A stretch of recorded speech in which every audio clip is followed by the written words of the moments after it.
Okay, here we are. It's Friday, Funny Day. I'm in bed. First thing this morning, I get a call. The solar guys want to come install. They can't even find my house, and it has snowed. So there's 4 guys here. Say hi.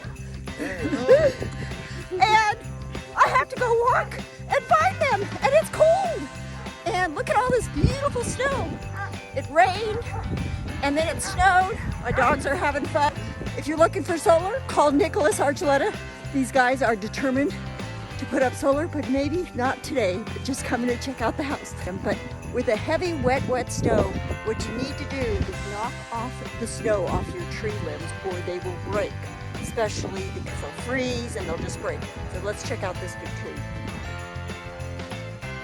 Beautiful, but brush that snow off your limbs, off your tree.